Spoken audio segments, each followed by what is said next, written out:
This week, we examine family from a few different viewpoints when we discuss TMNT. Along for the ride is first time guest. Oh, that is me. I am the Queen G22 from the Lioness Den. Thank you so much for having me today. I'm Matt. I'm Chad, and this is the 136th episode of your award winning podcast. We used to talk about this at work.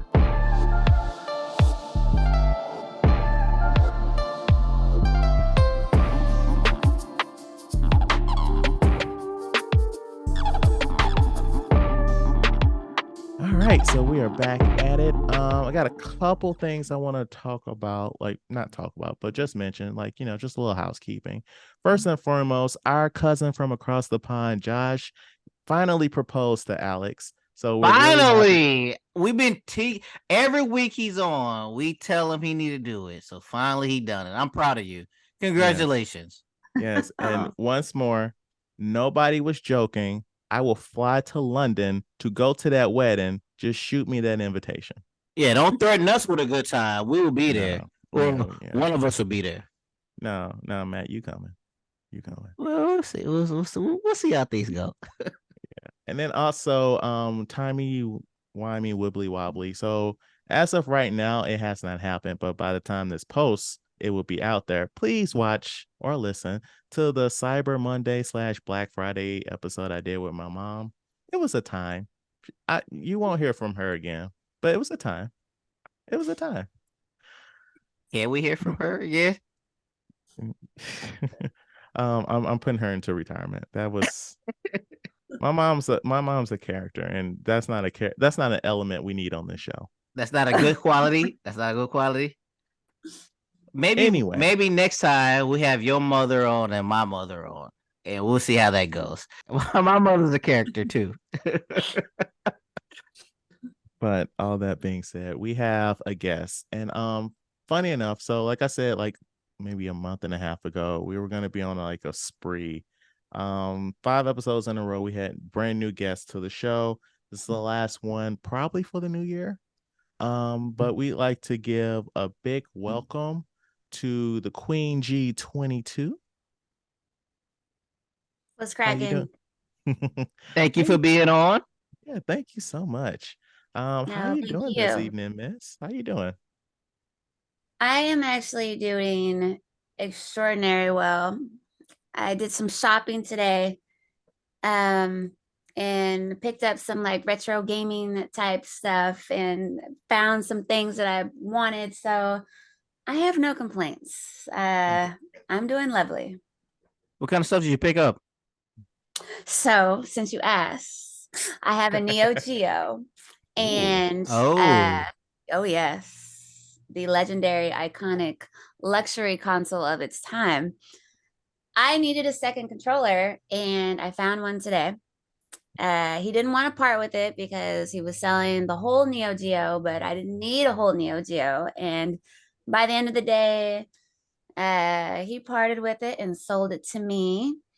And along with that, it was really nice being out there because my local retro gaming store was having their first swap meet and it was a success. And then I left there and went to my other local retro gaming store who was having their third year anniversary.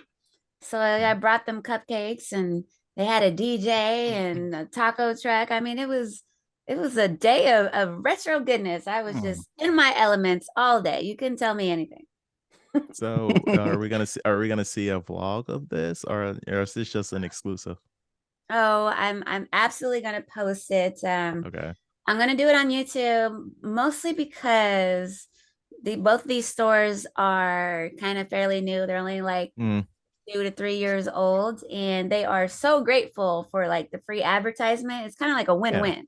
yeah. I get content and they get advertisement, so absolutely. are Okay. you the video game version of Keith Lee? I you know what? Sure. Yeah. I hadn't heard that one, but that's why I started. I was like, you know what? Maybe, yeah. That's funny. So when you said that you did some shopping today, I thought that you did like some like day after Black Friday shopping, like you was like out there like, punching people Running for like a amok. TV. Yeah. No, I'm a simple chick, so when I say shopping, that means I was either shopping for Ninja Turtle stuff or I was shopping for video games. Hardly ever do I go out and like shop for clothes. I think mostly because I spend a lot of time in my game room. Like I don't I don't need a lot of clothes to go out, but that's a great day for me. That is how you win my heart. Don't bring me food, don't bring me diamonds, purses, Gucci bags. Dude, bring me a Neo Geo game. Like, A show me that you care. classic. Show me that you listen. Hey man, listen out there. All right, it's not all about the jewelry. All right, It's listen not. to the person. All right, don't be that I specific. might be like, if you bring me cookies, right? Because I like cookies, but I'm more inclined like a Game Boy game or a Game Gear, something that I could have forever. Right. Yes, diamonds aren't forever anymore. Right. No, they're Video not. games are. They are. Yeah. They really are. So tell us, what is the origin of your name there? So the origin of my name actually comes from sports. To make it as short as possible, number 22 was my mother's number all through high school and college sports. So I adapted that number with high school and college sports. So that was 22. And then it kind of became a nickname. People will call me Deuces or Double Deuce or Tutu or whatever. But Queen, I was a very good softball player. And I was a pitcher. So they started calling me Queen of Diamonds, Queen of Softball Diamonds. And they just kind of, depending on who I was with, I was either Queen or I was 22. And so I just put them together. You know what? They both worked for me. So I prefer Queen 22. Okay. What a little gangster in the middle. Actually, a lot of gangster in the middle. Yeah. Okay. Fair enough. It is a capital like G and I not like a lowercase G. A, So a it's lot, okay. a lot of that gangsta. A lot of gangsta. I am adorable. I'm sweet. I have a bubbly personality. I'm also an introvert. You can stay far away from me, but if I'm comfortable with you, I'm very, just happy like this. But when it comes to sports or something competitive, I am something else. I appreciate that. I like the competitiveness. I'm all about sports. Wait, Sports. so Yeah, you let's got to be, not everyone is a winner. Someone's a loser. Right. The Let's losers are losers. hold up, Matt. Either scoot back or turn your mic down. Oh, my bad. No, you good. I just scoot back.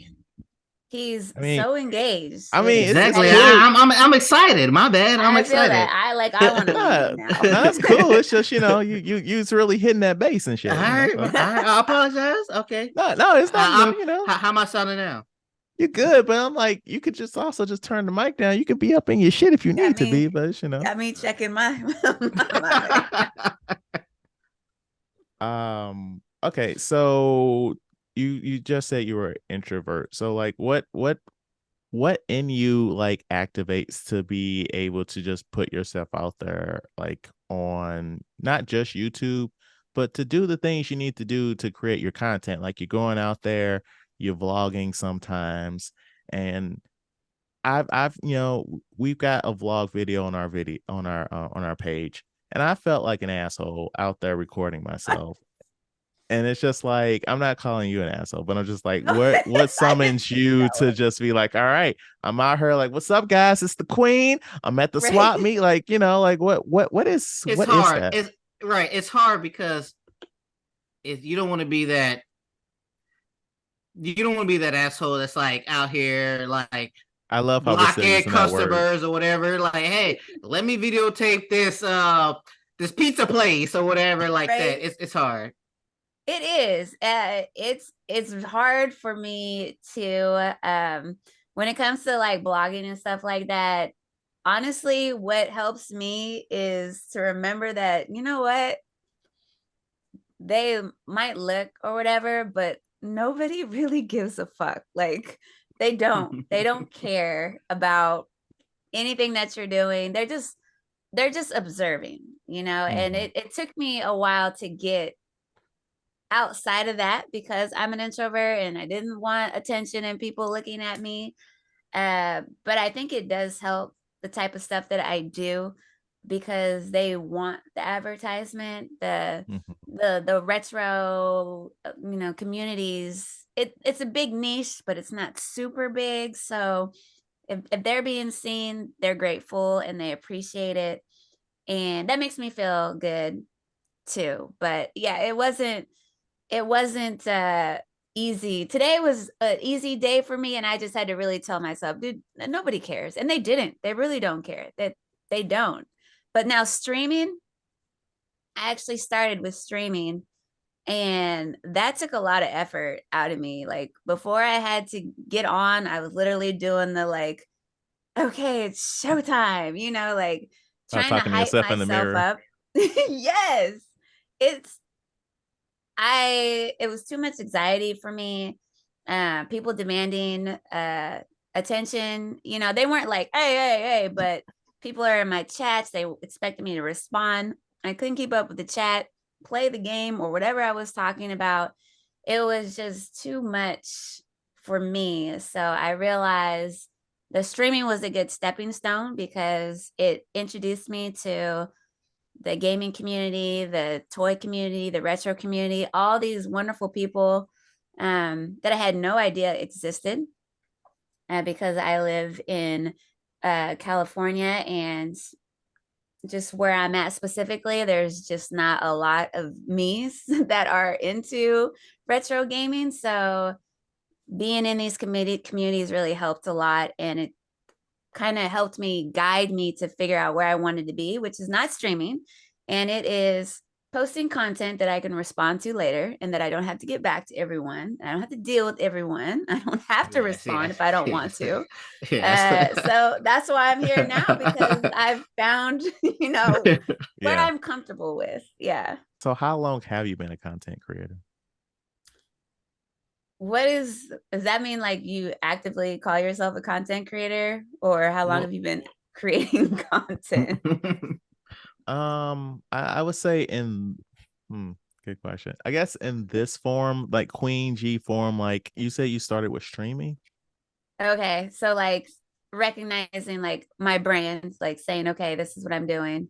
Sure. Yes. Um, How long has Queen G22 been alive?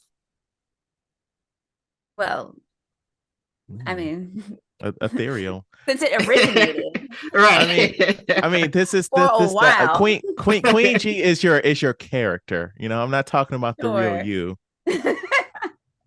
I would say in like this form that people are recognizing the Queen G22 as either a Ninja Turtle fan or a retro gamer. I would probably say like 2 years. Like 2021 was really when I Oh, propelled and was like, oh, I think I can do something with this. People are starting to, you know, recognize me as this type of, you know, content creator or social influencer or whatever. But yeah, it hasn't been that long. I started on Twitch in 2020, right? COVID was I was yeah. like, oh, let me try this. Um, and then I realized, yeah, that streaming was not really my thing. So yeah, about 2 years or a little over 2 years, probably. Okay. All right. So, you know, just looking at the content on your page, and and I were having this conversation earlier about how like I personally like it how like your content is sort of diversified. Like yeah, it's travel. Like oh yeah, I traveled to like this game thing, right? or like here's some turtles content or an unboxing or whatnot. But then it's also like within the travel, like you're hitting like other little niches, right? Where there was like a video you had where you went on a cruise. And so like you're getting some like people that like cruise content. So it's like you're hitting different little segments of YouTube. And I think that's pretty cool. It is. I think it's pretty cool too, even though it's not recommended or suggested in like growth, of YouTube when you're trying to narrow down your target audience and who you're after. But that's why I was asking the question of like a content creator. I post content because I like to post content on what's going on with me, not to gain a following or, to make money. That's not my goal. So my passions are travel and Ninja Turtles and gaming and whatever I decide to geek out on. And I want to share that. So even though they're like, well, you're not going to be able to narrow it down, I don't care, because that's is who I am, and my goal is not to become the next Mr. Beast. My goal is to just, have a good time living my life the best that I can. So you That's get a fair. little bit of that, but pretty much even within those things, somehow, some way, they're interconnected, because what I'm drawn to and attracted to, like even on the cruise, you're going to find me in a video arcade, or you're going to see me, reading comics or something like that. I'm pretty consistent, even though I've got a little variety of stuff. I'm pretty much the same across the board. That's Right, fair. and that's good because no matter what, you're presenting your authentic self no matter what. If it's I am. cruises or your stuff or the stuff you put out, no matter what you're doing, is your authentic self. So yeah, they're I do. gonna And I gravitate find towards it you. weird because people will ask me, I guess it's not weird. I never put any thought into it as far as my Instagram goes or my TikTok or Twitter. People will ask me, where is your personal Instagram? How do we find what's going on in your personal The life? real And stuff. I hate to tell them, I'm like, that is my personal life. Right, Like right. things That's that what I I do. share, that's every day what I'm concerned about: gaming, Ninja Turtles, and thinking about where I can travel to next. So there is no like, oh, just me out and about, unless I'm out and about going to a video game place or shopping. I mean, yeah, it's the same. Yeah, that is my authentic self. Mhm. Matt, we should take a page from her book, because it's like we have this, but then it's like I'm doing stuff on the side, where it's like my social media barely references this podcast. No, yeah, mine doesn't either. But I'm Wait like, a minute. You can reference your. Why No, aren't they I intertwining at all, no, though? I said barely. So like on my TikTok page, my chat TikTok page, like on the for the website, that's the podcast, but all the Sure. content is like most of my like personal content is like cooking stuff, because that's a passion of mine right now. So it's Okay. like here's me cooking shit. Don't really need to reference that podcast thing. So we and need then to right, and then me, I might post some things. Oh, I'm out in Japan. Here's this vending machine that serves ramen. It's like maybe I should be posted on the podcast page. right. We gotta do Yeah. some integration there. Yeah. I would recommend that. I would suggest that, because your podcast is who you are, right? This is something that you guys want It's to do. It's it's okay to one have aspect of separate, our but personalities. Yeah. yeah, I mean, you Yes. guys are gonna have me start stalking your pages and asking why. Oh no, Just definitely. We don't need that. I need that kick in the right. pants. I'm posting a picture at a carnival I'm at with my daughter, and Hey man. Queen's like, why isn't this on the podcast? Like, what? Yes, absolutely. A So thumbs down. So walk us through so you're like, okay, I am going to go to the swap meet thing. So walk us through like the idea for a video to like you hitting post. Like so where are you getting your ideas from? Like you got like a big calendar, like what's going on here? I'm loving this question because I'm actually like, I'm in that thought process really of what it is that I want to share and post when it comes to that kind of stuff. And when I first started, I was just posting unboxing, mostly because I had so much stuff that I needed to unbox and it was just sitting in here.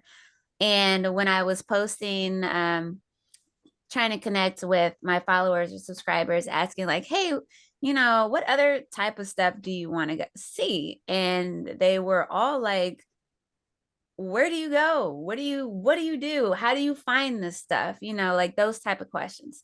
And then when I started going through other YouTubers, people who I'm subscribed to, and they just have so much content. And I'm thinking, where are they getting all this content from? Like I don't have that type of content. Like I got a few things that I'm thinking of, and that's it. And it's because they know that their subscribers and their followers want to know what goes on, in their day to day. So I've started doing a better job. I've recently started working on that of when I decide to go to these events, just record it and vlog it.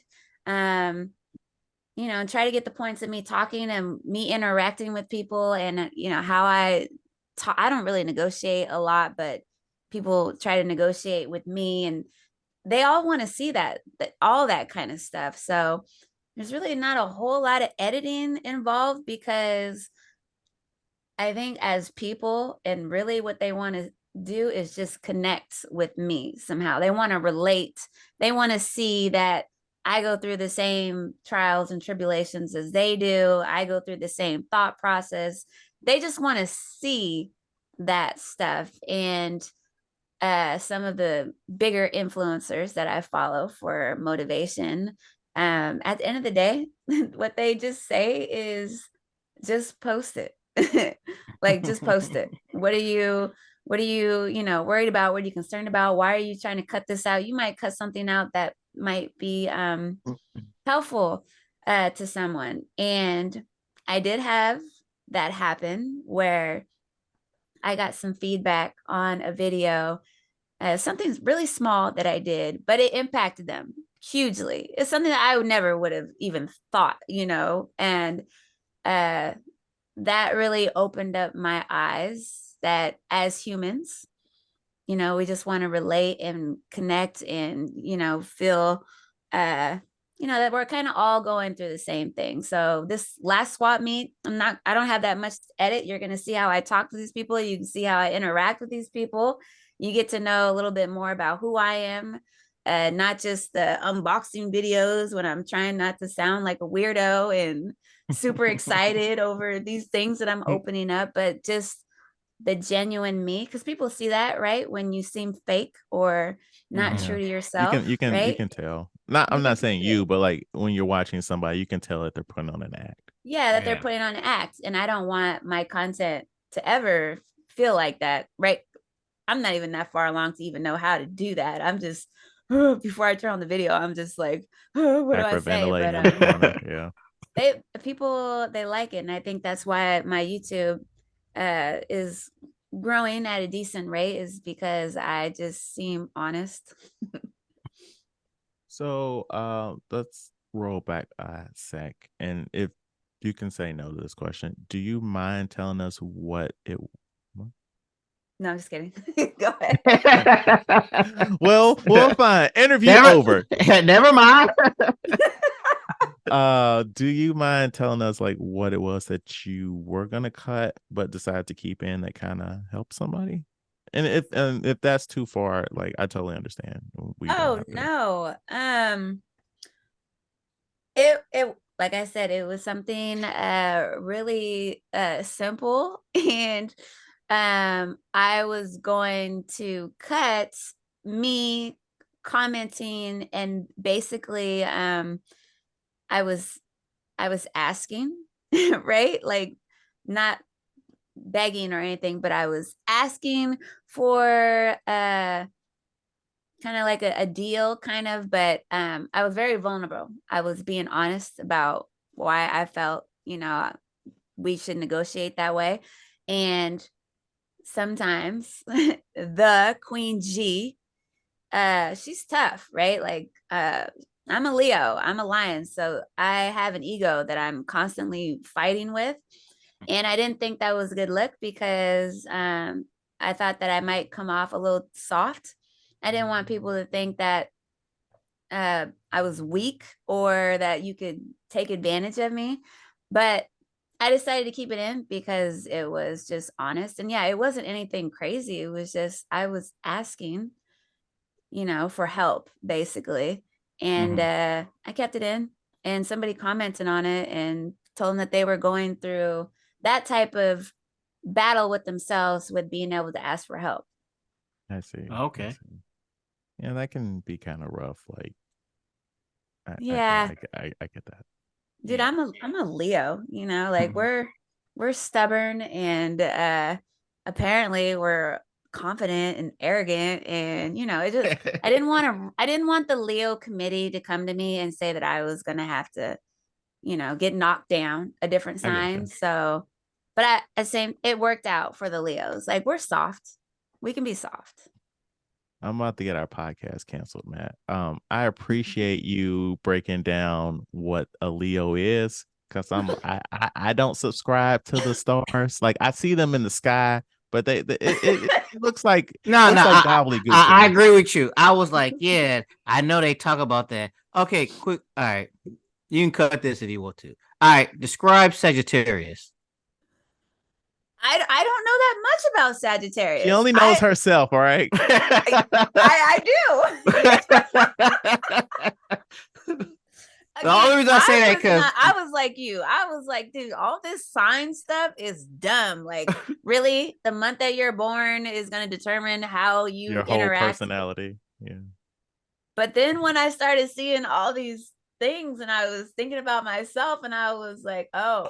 She drank the Kool-Aid, Matt. She drank the Kool-Aid. I, She gulped that shit down. So I'm curious now. What did they say about Sagittarius? No, we're asking. I don't know. That's what I'm saying, because we're both Sagittarius. So I'm like, I don't know. Yeah, I don't know, but you know what? I am gonna do some research Hold after on, this. let me pull up the Googles real quick and Let's say bring this shit to a screeching halt. It sounds like, so then you guys disagree. we do. So I don't know. I don't think we vibe with each other. Actually, sorry, We vibe with each other. I don't know how to spell Sagittarius. Oh, there I we don't go. either. I started typing it, then I was like, oh wait, I don't know how to continue. All right, there we go. Google got me. All right, let's see what they talk about us. Please read out loud. Yes. It's just giving me it don't tell me what type of person it is. It just says the ninth astrological sign, which is so. Oh, give me something. I want to know what kind of character I am. Yeah, no, wait. I want to know if I'm a bad person or not. It's very simple.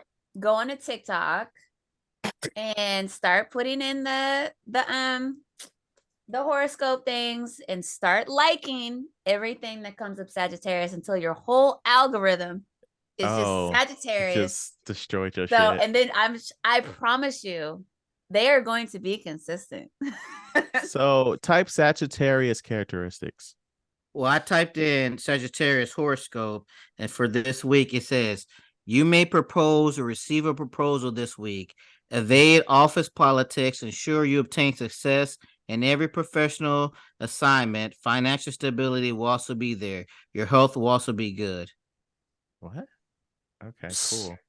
Yeah, no. I want to know. What the fuck does that mean? So I'm gonna have a good week at work. Cool. It's better than a bad week at work, I guess. Mr. Johnson's finally gonna give me that promotion, huh? Let's see. I mean, I don't have it out loud, but just by going off some of these videos, I don't think you're too far from Leo gang. What's up? So we stubborn out here, like All right, here we go. The final fire sign of Zodiac Sagittarius. I don't like any other sign. No. What You happened? guys are a fire sign? Yeah, is that good or bad? yeah, what the fuck does what's that up, dude? Where are you? Oh, that's right good. Oh, that's here. good. Okay, we good. I don't know if that's good though. I just know that if you're a fire sign with Leos and Aries, you guys, yeah.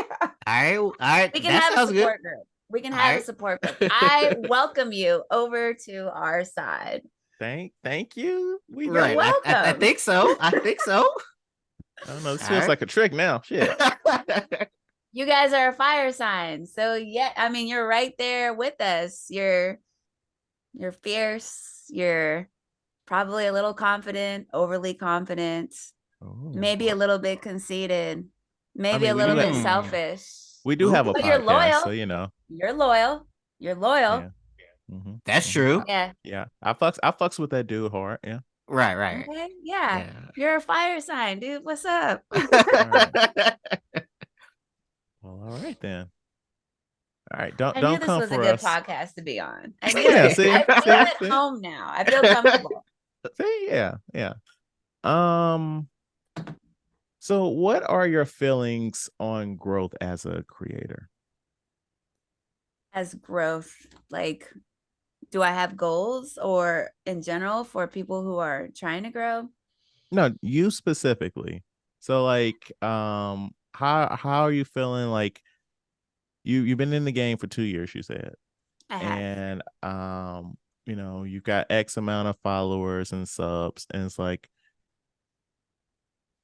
are you feeling good about like your like the clicks you're getting on your content?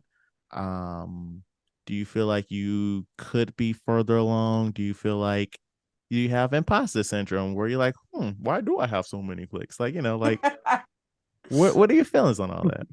No, I expect the clicks. Okay.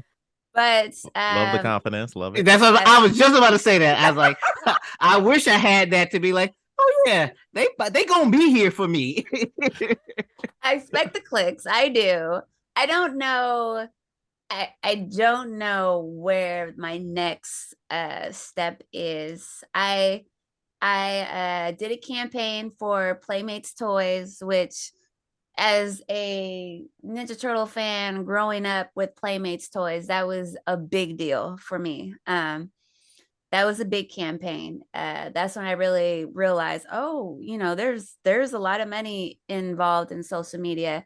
I would love more campaigns like that. But as far as where I want to go, honestly, I would be content like being invited to like Comic-Con. They pay for me to show up and just pay for me to get in the door, you know, like, and maybe You do have like you Yep. do like a social media panel or something like that. And that would, I would feel like I made it, like if they invited me to show up. But I don't really have, I haven't really sat down and was like, okay, this is where I want to go. This is how much money I want to make, you know, every year from social media.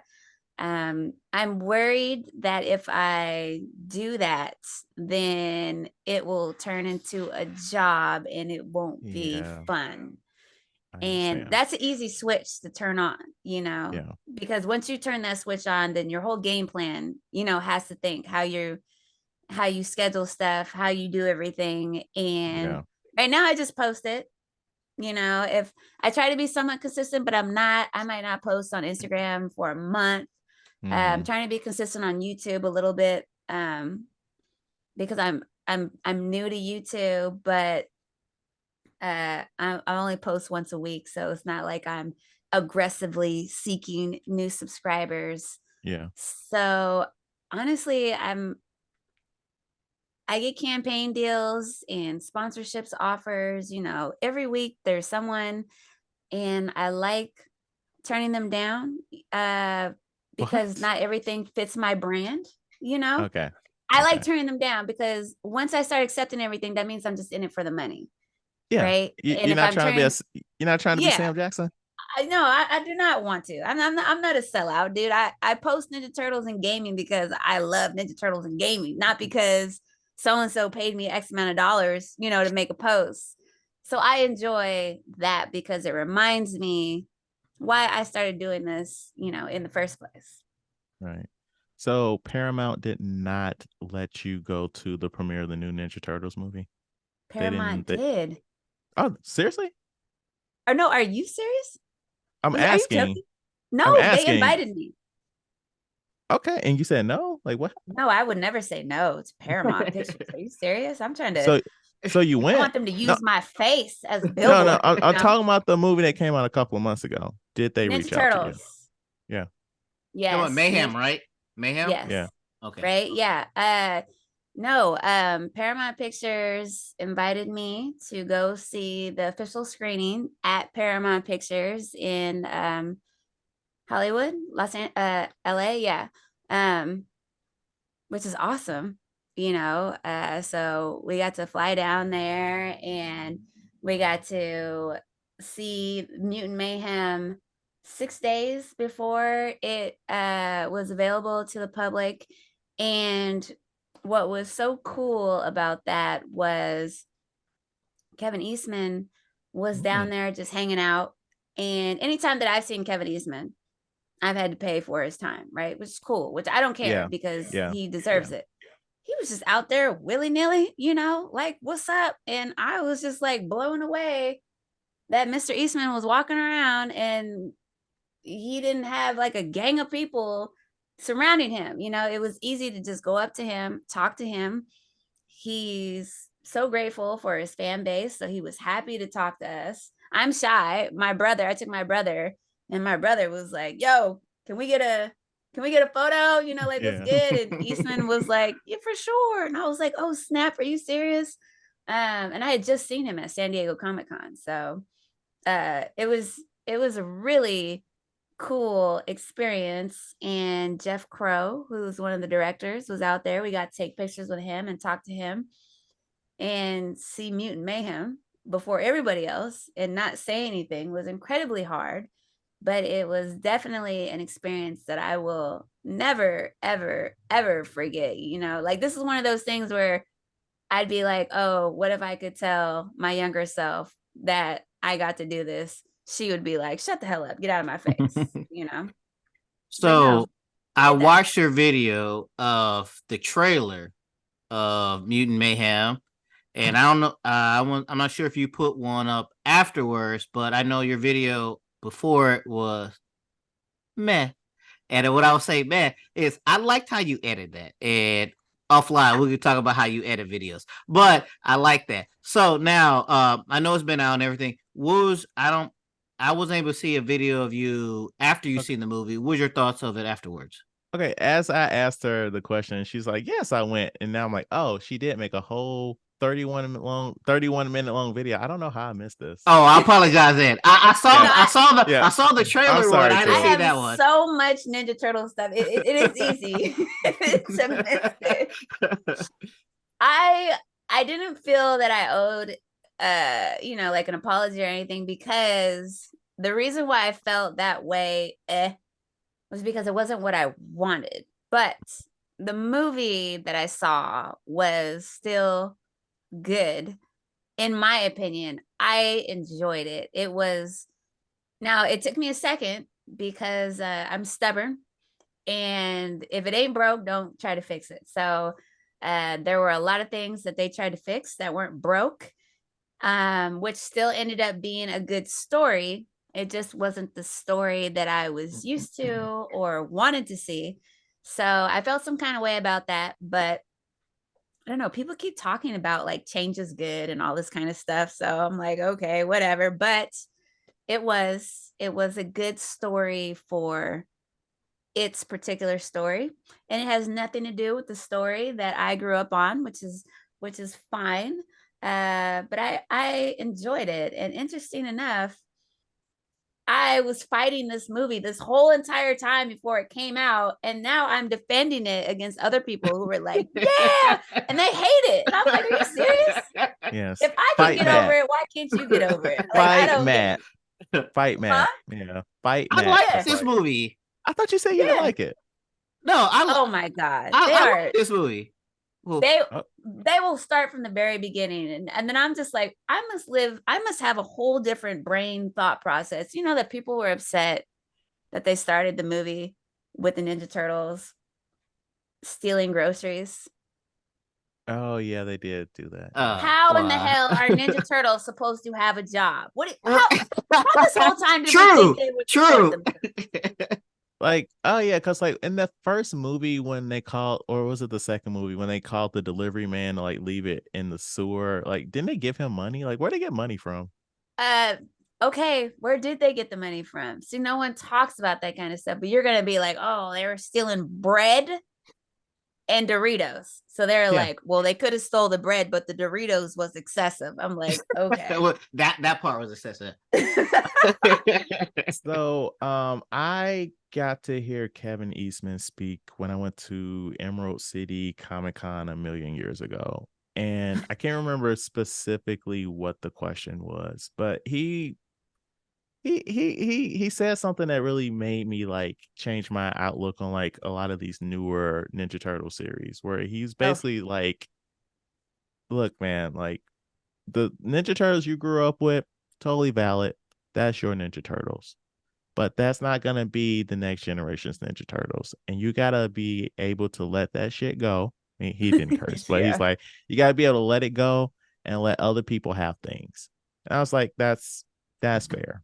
Like I said that's bullshit, but he's kind of said the same thing to me, but I attacked him aggressively when I first got to meet him. I met him at Granite Con, which is their con in New Hampshire, which is the hometown of the Ninja Turtles. And that was my first time meeting him. So I'm ecstatic and I'm overly excited. But this is not too much longer after The Last Ronin had came out. So I am furious. I can't imagine why we would ever have a world where, spoiler alert, the Ninja Turtles, die. I was gonna ask your opinion about The Last Ronin, but I was gonna wait till the review. So you didn't care for it?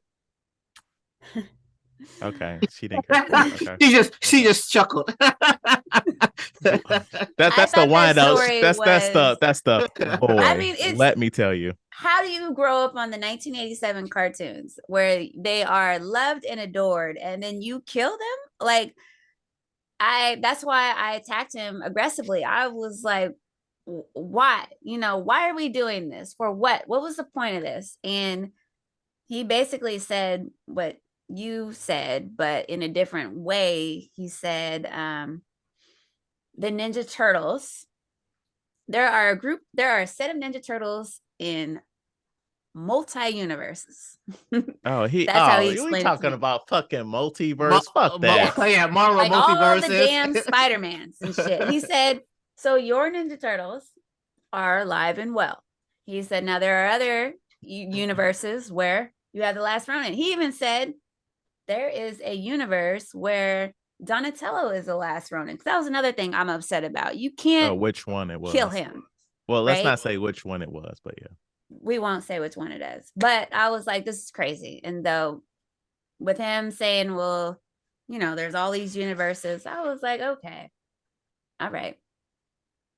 That's kind of how I described Bel-Air, the Fresh Prince of Bel-Air reboot, where I'm like, this is the darkest timeline you can imagine. Yeah. So yeah, that's The Last Ronin. So we're at 45 minutes, so we gotta kind of but no. This is great fucking content. This is great content. This is a great interview. I'm sure people will love us to just keep asking you questions, but that's Nah, not just the cut me format of the off. fucking show, okay? And this is our show, and we'll do whatever the fuck we want. But we still have more questions for you. So what games are you looking forward to next year, 2024? And Matt, we're playing too. 2024, honestly, it is going to be Princess's Peach is new game. She's never had a game like that. So from watching the trailer, I'm not sure Didn't she if have one on DS? she might have, which I just recently got a DS. So I am newly collecting DS games. It was one of those handhelds that slipped by me.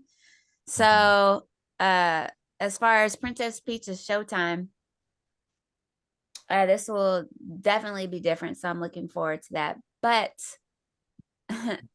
it's not coming out in 2024, but I am currently stuck on Liza P. I'm playing Liza P on Xbox, which is I guess it's like a Pinocchio version of Dark Souls. And it's whooping my ass, but I adore it. I love it so much. I love the story. I will still be playing that game in 2024. Okay. I won't be beating it anytime soon. I'm trying not to keep up too much with I know that they recently had some announcements on stuff that's coming out 2024 because my backlog, I am actively trying to attack it, and I'm about 12 games that are waiting for me to get to. So yeah, I haven't put much thought into 2024 because I already know what I'm gonna be playing in 2025. I feel you. I feel you. Matt and I both have birthdays coming up, and people are like, what do you want? I'm like, can't ask for video games. I already know how that's gonna go. What do you mean? Honestly, I don't even know what's Backlog. coming out in Oh, 2024. yeah. Can you give me a list of like high profile games coming out in 2024? Well, the one game I'm looking forward to is that new South Park game, Snow Day. You say Okay. South Park? Mm-hmm. South Park. Yeah. She said it twice to confirm it. She was like, "Hold on, he didn't say that the first time." You know the property owned by Paramount, the people who flew you out. You know. Yes. Yeah. Okay, but not based upon the show. No. So, like, are you familiar with the last couple games that they came out with? I haven't played them. So yeah, I'm not familiar with them either. So like the first one was like a traditional RPG, and then the last one was like one of those real-time RPG. This new one's called South Park Snow Day. It's more like an action RPG. Ooh, have you heard of Tales of Arise? I have heard of it, but I've not played it. Okay. See, I think that was my first action RPG game, and I adored it. So I'm curious if that's my thing, if I'm into action RPGs. So I just looked up a top 10 list of 2024. You got Persona 3 Reload, Like a Dragon, Infinite Wealth. Prince of Persia, The Lost Crown. Prince of Persia? Pre-order. Prince of Persia? Or Like a Dragon? Okay. No, Prince of Persia. I'm here for Prince of Persia. That looks really good, right? Yeah. Isn't there a Tekken? Aren't they supposed to come out with Tekken? Maybe. It's not on this list. I thought I saw a Tekken. Not on this list, but I'm sure maybe. Oh, okay. You got a game called Star Wars Outlaws, Final Fantasy VII Rebirth, Microsoft Flight Simulator 2024. Yeah. No, I don't want that. Okay, I didn't know this was coming out. The Wolf Among Us Part 2. I really like those Telltale games. Are they like The Walking Dead? Yeah. Oh, it's too scary. But all right. But that's dope. So Prince of Persia is is That's back. You're right. oh, I'm here for that. I have that pre-ordered on the Switch. Should I switch it over to Xbox? I mean, the Yeah, graphics might take a hit, Yeah. but you know. Damn. But Okay. so how was everybody's Thanksgiving? Like what did you do, Queen? I went over to my mother's house and my uncles and my aunts and my cousins. We all got together, which was nice. For some reason, you know, our family game nights kind of dwindled down once people kind of started getting back in the groove of normal life with COVID being over. We were doing a really good job being consistent with that. And other than looking at myself like that, hanging out with my family is like my second favorite thing to do. Looking at yourself. Okay. Any food highlights?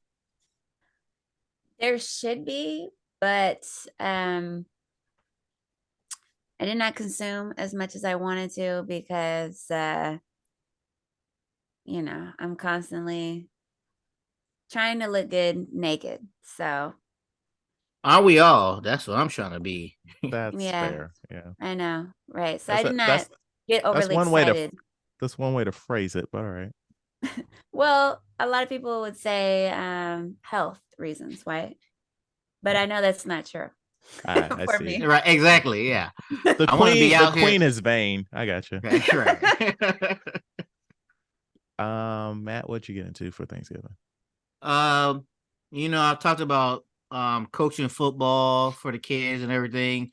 And we went out with the families that we coached football with and a couple of my Navy families, and we had Thanksgiving there, which was good. I mean, it was assortment of food, ate a lot, drank, and then at the end of the night we was drinking, playing board games, spades.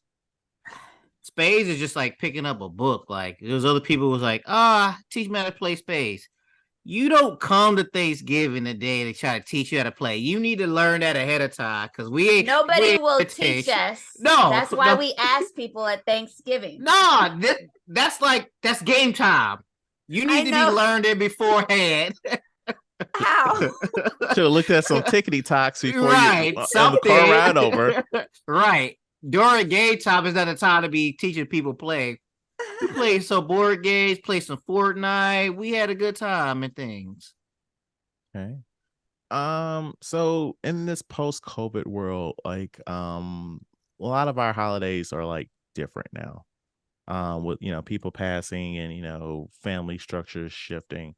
So like we don't really make too much of a big deal for Thanksgiving on my side of things. So like the day before, since I'm entering this cooking world more, my mom was like, "Hey, I want you to cook chitlins with me," and I'm like, "Okay." Y'all still eating chitlins out here in Well, 2023? I've never eaten chitlins a day in my life, but so my mom came over, and first off, my home still smells like that shit. Exactly. That's the reason why you don't do this. Yeah. But Younger like me was like, yeah, chitlins all day. But now as you're adult and you know adult things, you know some of the stuff you gotta let go. No, I agree, but my mom's old. Okay, this is for her. Did you make it edible? Was it good? I didn't taste it. She said it was bland. Said it was bland. She said it was bland. Well, can you just throw some salt and pepper on it, or some hot sauce, do something? Hey, that's what she said. I didn't some Lowry's. Throw some Lowry's on there. There you go. So, but no, like that was an experience, like cooking with my mom, because it's like I love my mom, but there's a lot of things I don't want to do with her, and like cooking is one of them. That's cool. But I think that's cooking in general. Like if I'm in the kitchen, cooking is not a social event. Do not be in the kitchen with me. I do not like that. It's like you could be outside doing whatever, but if I'm in the kitchen, you don't need to be the kitchen is not a tag team event. Let me do my thing. I get in, you get out, you come in, do this. But we don't need multiple people in here while I'm doing this. I'm a counter with that because it can be. your kitchen needs to be big enough though, because like That's also true. Space. on But what if it Thanksgiving, isn't though? Then it needs to be a tag then team. you need to fuck off. Right, get out my way. All right, I need to do my thing out here. I don't need people next to me. It's kitchen. It's already hot. It's Thanksgiving. It's stressful. Get out of my way. Let me do my thing. Let me cook my whatever dish I'm going to do, and then I move on. Yeah, I need to get out here. Yeah, I don't like that. But on Thanksgiving itself, I did like a Friendsgiving type situation, and my friend has like a huge fucking kitchen. So like, I had plenty of room to do all the stuff. So like we grilled. There was like stuff in the oven. We had ribs, we had chicken. It was a good time. I made my please don't sue me copycat Texas Roadhouse rolls. It was a good time. Wow, that's a name. With Please don't sue me, Texas Roadhouse roast. No, Texas Roadhouse copycat rolls. Yeah, because you had the honey butter and stuff. It was a good time. That sounds good. But if anybody got some tips on like how to get my home to stop smelling like shit every time I walk into it, I love that. I don't know. I think you gotta wait it out. Yes. Gotta wait till next Thanksgiving. Some scented candles or something. I don't know. Try candles. Try airing it out. I scrubbed my kitchen. Scrubbed it. It doesn't matter. It's in the walls. All right. In the paint. Shit. But Matt, you saw a movie on Netflix? Oh yes. Speaking of Thanksgiving and everything, we had this extra time off, and I watched a trailer for Leo, about a lizard Adam Sandler movie on Netflix. My son really wanted to see it, so we watched it, and it's pretty good as a kid movie. Pretty good as a kid movie. As a kid movie. Yes. Like me watching by myself, I would have been like, all right, whatever. But no, he really enjoyed it. It's an Adam Sandler movie. Let me take it back. It's an animated Adam Sandler movie. Just like he sings and stuff in his animated movies. And he does that here. The songs are pretty good. My son was fully engaged. The wife was fully engaged. It was a good movie. I might have gave it 4 stars on Letterboxd. I don't remember what I gave it. But yeah, it's about a talking lizard turtle in a 3rd or 4th grade school where they take him home and he helps the kids with their kids' life type of thing. It's good. Like, I was impressed by this. Like, the premise of it. It was pretty good. So it's on Netflix. If you got some time with the kids, watch it. I don't really care for musicals, but they sing multiple times during this. Adam Sandler, was he singing too? Yes. Cool. Yes. Are you a fan of musicals? I am. Oh. And I'm a fan of Adam Sandler. I'm a fan of Adam Sandler, but not a fan of musicals. Well, I'm a fan of musicals, but not Adam Sandler. So then we covered all the basics right there. Yeah. So yes, on Netflix, Leo, check it out. It's good for all ages, and you won't be bored with it. It does a good job. Yeah, and I made it out to the movies, and I checked out the new Disney animated film Wish, and honestly, I was a little disappointed.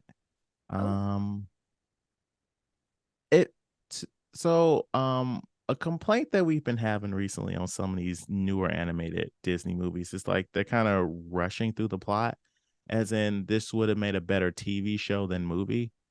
And so like it has a great premise where in this land the king is like a wizard, and like they'll have these ceremonies where you give him like whatever your heart's desire is in wish form, and then he decides whose wish gets granted.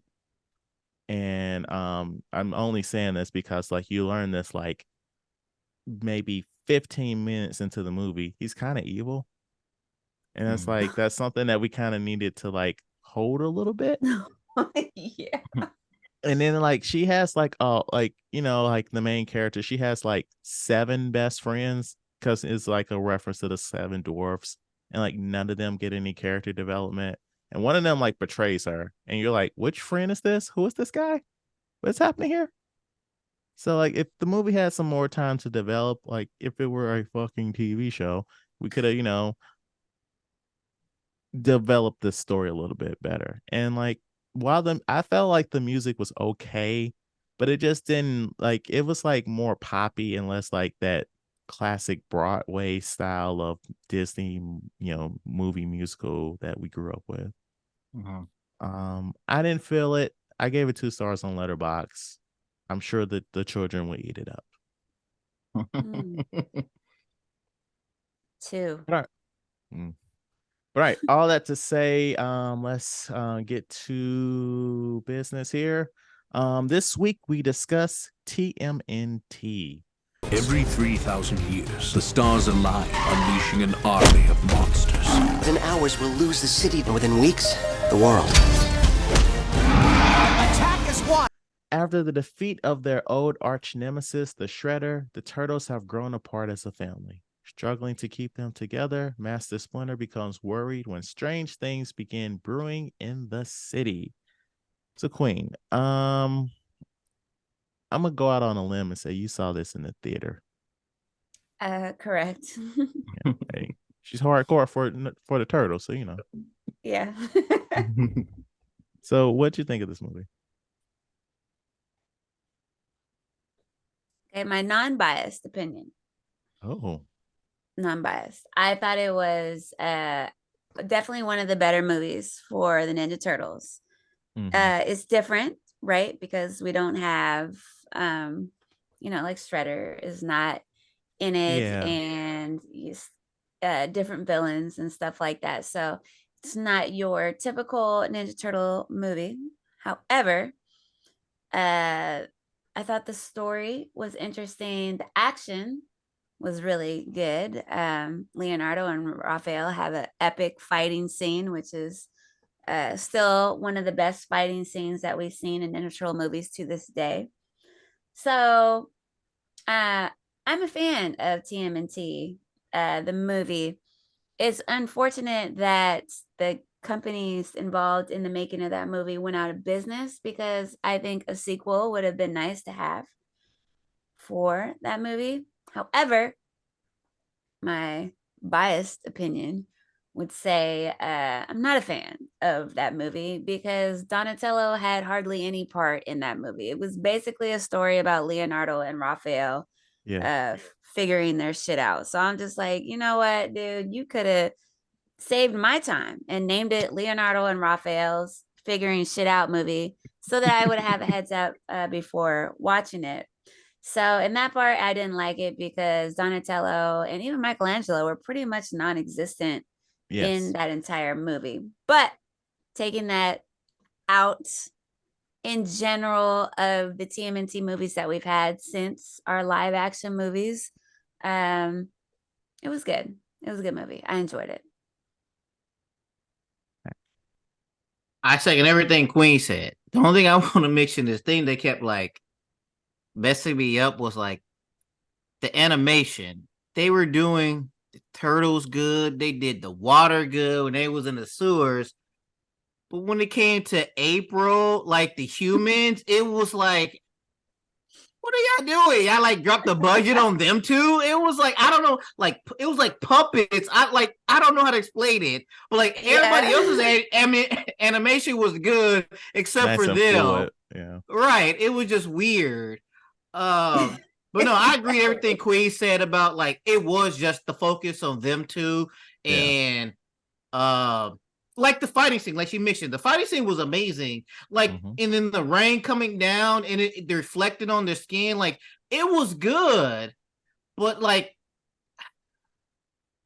it felt like the plot was kind of like it was a little thin. It was thin to where like they were just kind of like, all right, easy going type of thing.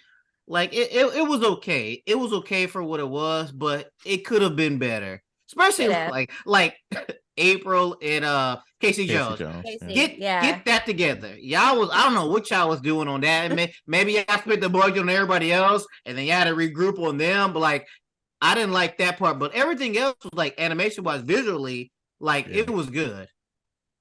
No, I agree with you both. It's like similar to Wish, where I'm like, this story moved quickly, but at least it was coherent.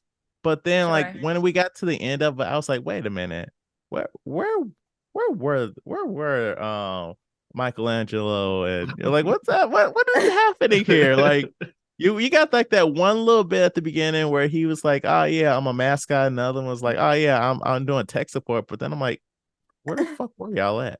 Right. But They forgot about him. yeah. I did like how they were building up Winters as like the big bad, but then he's like, no, I'm a decent guy. Like I appreciate that twist. Sure. Yeah. Yeah. Actually, yeah, because you were for most of the movie, you're just like, boo. And then Yes. you kind of started like, oh, You're a good guy yeah. after all. Yeah. But yeah, yeah. The plot was kind of thin. I really like the voice cast. I was like, what's happening here? Like when we open up with Lawrence Fishburne, I'm like, what? How much money did y'all give him? What is that's this? the same thing I thought. I was like, we got Lawrence Fishburne. Okay, this is about to be a movie. We're off on a good start. Right.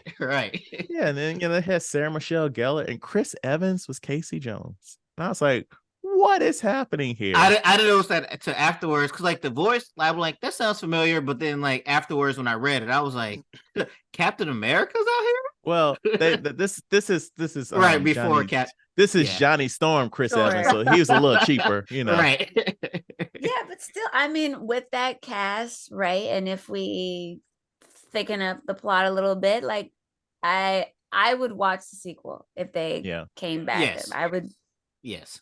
Don't disappoint me. Make sure Donatello is in the movie, but I would watch it because I think they were on the right track. They just missed in a couple of places, but I mean, they compared to.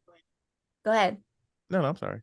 No, I was just gonna say compared to how the Ninja Turtle fans felt about Michael Bay films and. Wait. Now that you mentioned it, hold up real quick, because I know how much of. Can you give me a general thing of the Michael Bay films for Ninja Turtles? A general thing? Yes. Yes or no, or how do you feel about those? See, Ninja Turtles is hard for me because right off the bat, like TMNT 2007, I'm for it, right? I don't have a problem until you X out my guy or there's other things going on. I felt like for me, Michael Bay films was characteristics wise was messing with us and story origins, right? We're trying to pay homage to stories. We're getting close to them. It's not like we're creating completely different stories. We're tapping into stories that have already been put in place and then change it. I didn't look that deep into the characteristic stuff that a lot of Ninja Turtle fans had problems with. The fact that they're only supposed to be about 5 feet tall. In Michael Bay's films, they were like 12. They were giants. That was different. It wasn't like a game changer for me, but I was like, okay, these guys are huge. The fact that they looked a little weird, kind of like aliens and stuff with the whole nostrils. But I could see Michael Bay's vision on what he was trying to give us, which was kind of like an action-packed Ninja Turtle film that adults could appreciate. And I think he just missed a little bit. Now, there's nothing that happened in those movies that was memorable for me. Nothing really that was like, oh my God, that was so good.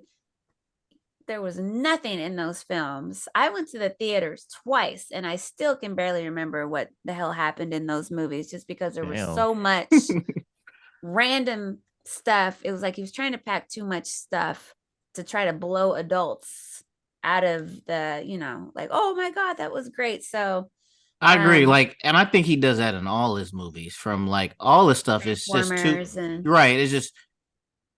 It's like instead of having a good storyline and everything, let's do explosions, let's do all this other stuff to where it's like, no, we didn't need all that. Let's just have a competent storyline and we keep this moving. just But he's- a simple, easy storyline, that because the Ninja Turtle fan base isn't going anywhere. They're gonna Right. support you until you F it up.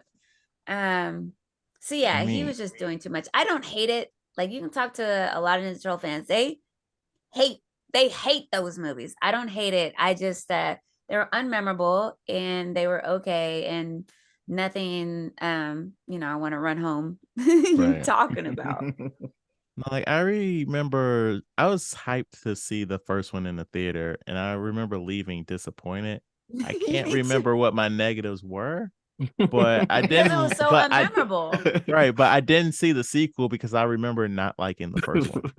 I don't even remember seeing the sequel, and I have it. I own it, and the only reason why I own it is because it's a Ninja Turtle movie. But I can't tell you what happened because I was just disappointed. I mean, I know Arrow's in it. I know that. That's all I got. For you. Yes, It's funny, He is Transformers, and this is running together. I was like, oh yeah, what's the girl's name? Fox. Megan Fox. Megan So, Fox. so I was like, was she in it? Or wait, or was that Transformers? And Both. that's another thing, like, Right, both. like, And I realized it's both. I appreciate you guys like trying to bring in some like sexuality and bring in an audience that might typically not get to see that, but April O'Neil has always been just a humble, A normal woman. stay Right. at home, looking chick. So nothing against Megan. I mean, she's gorgeous, yes, but it didn't fit. It didn't sell for me. It just, Right. I was just like, okay, dude, you're doing too much, bro. Like, stop it. Right. He can't help himself. He can't fucking can't. help himself. He can't. He gotta And have those explosions. He's gotta have women barely wearing anything. the hot chick. I mean, dude, American flag. there's a small percentage of like Ninja Turtle fans that like they want like a hot April. Most of us, we just want something similar to what we grew up on, because that's how we remember April. What do you guys think the Rotten Tomatoes was on TMNT? 2007, right? Yes. Oh 65.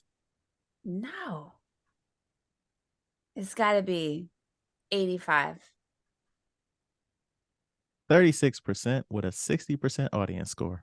Whoa. Okay. Good night. So we're gonna do a trivia question now. Patrick Stewart was cast as Winters in the final film. Of the following actors, who was not considered for the role? A. John Travolta, B. Adrian Brody, C. George Lopez, or D. Christopher Walken? George Who was the- Lopez. George Lopez. So you guys don't want to cover the spread? Last time I covered the spread last week, I was wrong, so no. All right. And Queen, you're sticking with George Lopez? Yes, I can't imagine. Yeah. Well, you gotta also remember that this movie came out in 2007, so George Lopez show was a thing. The answer is Christopher Walken. He was not. Oh. The total worldwide gross on this film was $95 million on a budget of $34 million. Wow. And I want to do something that we don't do enough when we talk about older movies. Let's look at the weekend box office for this movie. So the week it came out in March of 2007, it was number one with $24 million, right? The second week it came out, it dropped to number 4 because Blades of Glory and Meet the Robinsons came out. Blades of Glory was good though. Yeah. In its third week, it dropped to number 9. Blades of Glory and Meet the Robinsons held at the number 1 and number 2 spot. Number 3, Are We Done Yet? Number 4, Grindhouse. Are we done yet? Wow, that wasn't Yeah. good. And then we're gonna do one more week. It dropped to number 15 in its fourth week. The Wow. number one movie in America was Disturbia. Wow. I don't even remember that. I It's don't even the get down with that kind of stuff. Shia LaBeouf. It was a basically a remake of Rear Window, the I Hitchcock movie. I have It no sounds recollection of creepy. this. Is It's that a a creepy ass show? it was a really good suspense movie. Basically, he got into an accident and basically he's on house arrest because it was his fault, and he suspects that his neighbor's a murderer, but you can't. Oh! I know what you're talking about. I know what you're talking about now. Okay, Yeah, yeah, I know what you're talking about. Yeah, I seen it. Actually, I take that back. That was good. They should have. it's a really good It was a movie. good movie. Yeah. I don't know. Not better than Ninja Turtles. All right, got a trivia dump, and then we're gonna get the fuck out of here. And I have Oscar. one more question. Ooh, Just me. I have a question for her. okay. Oscar nominated actor Mako was announced as the voice of Splinter at the San Diego Comic-Con the day before he died. Fortunately, he had finished the majority of his acting. According to James Arnold Taylor, the voice of Leonardo, several characters had already been recorded using established voice actors before the Weinstein Company became involved with the movie and redid the voices with celebrities like Sarah Michelle Gellar and Chris Evans and Patrick Stewart. Last one. So the sequel to this movie would have loosely adapted the Turtles' 13-part comic saga, City at War. Michelangelo feels like the odd man out amongst his brothers, not being taken seriously. With the best of intentions, he runs away and joins the Foot Clan. Meanwhile, the Turtles travel to Japan and cross paths with Karai, an adventure resulting in the return of the Shredder. And the part 3 would have featured the Triceratons. How do you say that word? Triceraton? Sure, Triceratons. As well as the Technodome's arrival from Dimension X, with Donatello being a catalyst for these events. Kevin Monroe, the director, wanted Michael Clark Duncan to voice the Triceratons leader, Commander Mozar. Yeah. So What? There was that's Michelangelo was going to be part of the Foot Clan with Karai. apparently. I No. guess. Are you familiar with that comic storyline, City at War? Yes, unfortunately, I am reading it now, actually. Okay. So he joins the Foot Clan in that one, or has he not done it by the part you read? I haven't gotten to that part. I don't think Michelangelo does, but Leonardo. Oh, okay. Dark Leonardo. For you Leonardo fans, Leonardo is a bitch. Okay. So, Matt, what's your question before we close out? Oh no! After all this, I just want to know, like, what made you fall in love in BF? Like, we're all around the same age. We grew up on the same stuff. What made you latch on to Teenage Mutant Ninja Turtles as much as you do? The memories. I just whenever I think about Ninja Turtles or retro gaming, especially Ninja Turtles, I just think about being at home with my parents and getting to hang out with my brother. And really the only thing that I had to worry about was getting my clothes ready for school. So that was like the most stress that I had in my life at the time. But the Ninja Turtles bonded a relationship with me and my brother that is unbreakable to this day. We share that in common. We share that interest. Is something we like to talk about. And it also shaped the relationship between me and my mother. Because when she really learned that me and my brother were into Ninja Turtles, like it became her quest. So like every weekend she would go to garage sales to find Ninja Turtles cheaper, right, than what they were in the stores. So a lot of my Ninja Turtles today are from my childhood. They don't have weapons. Some of them don't even have both of their arms, but they're the ones that my mother bought for me, and it was special to me. So, yeah, Ninja Turtles is just it makes me smile. So I latched onto it hard, and to this day, it's still something that I like to share with my brother. Like today, we went retro game shopping, and we talk about Ninja Turtles. So it will forever have a huge place in my heart. That's Hey, nice. thank you for sharing. I appreciate it. So I'm gonna indirectly ask your age. Which Ninja Turtles series did you grow up with? First of all, I'm not offended because I look amazing. But